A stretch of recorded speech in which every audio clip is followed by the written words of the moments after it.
Hey everybody, welcome to the ANDIKA Bulletin for Thursday, 16th of January 2025. This is episode 9. Time right now is 23 minutes past 11 in the morning, Queensland time. So, quick look now at the ASX 200, the XJO.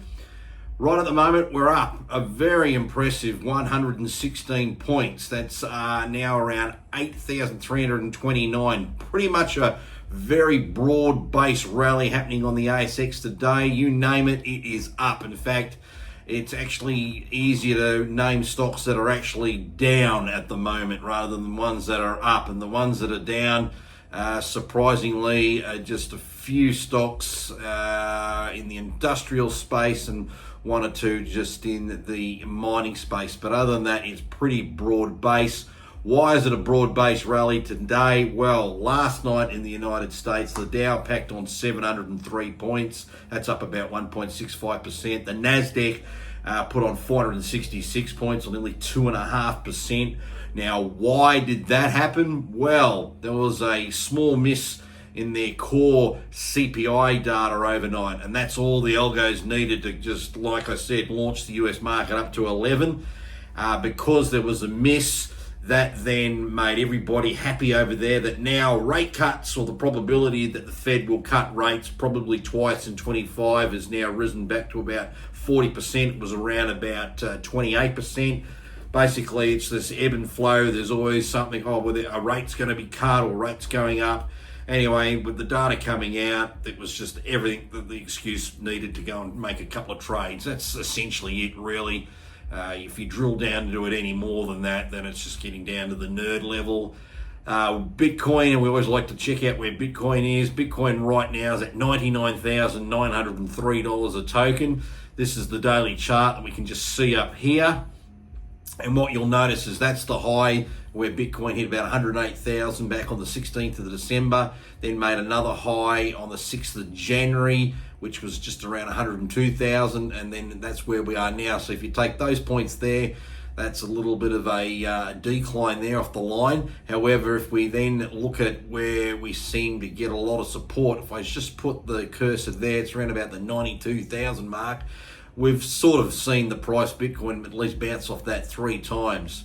And given that inauguration is going to happen in the very early hours, Tuesday morning our time, it's on Monday the 20th of January in the United States. Trump's going to be president number 47.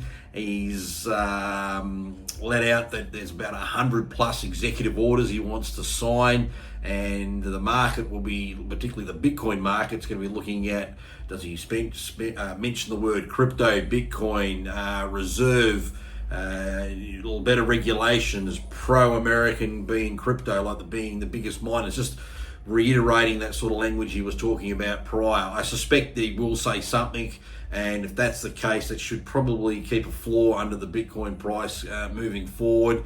He's also got various people that are coming in to fill various roles. Predominantly, there's going to be a new chairman of the SEC, with the outgoing one going now, who's been seen to have been very much anti-crypto. New fella coming in is supposed to be a bit more pro-crypto. So this is to unfold beyond next week as well. And one of the reasons we've seen Bitcoin maintain the price where it's at.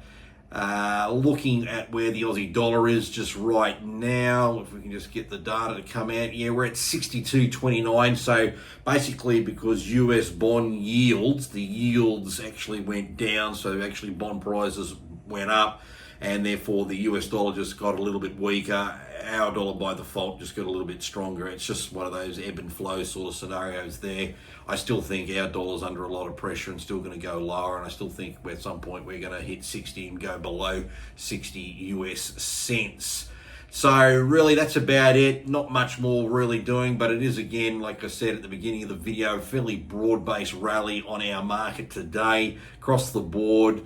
So, interesting in that sense there. Still not a lot of interest that I see in terms of trading. There are certain stocks that offer a lot more value than others.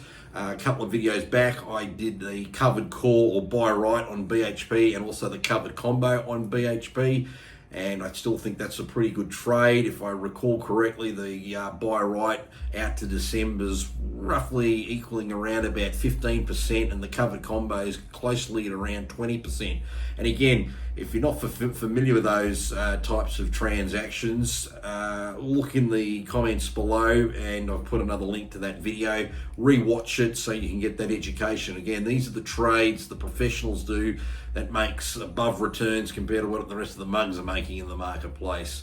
I still think Australian financials, i.e., the big banks, they're way too expensive. I just can't see any reason why we need to be owning them at this stage. Anyway, this is a new record, a ANDIKA Bulletin kept under 6 minutes, so let's make sure we get there. So we'll leave it up, not much more to say, and we'll catch everybody tomorrow. So take it easy, and we'll talk tomorrow. See you later.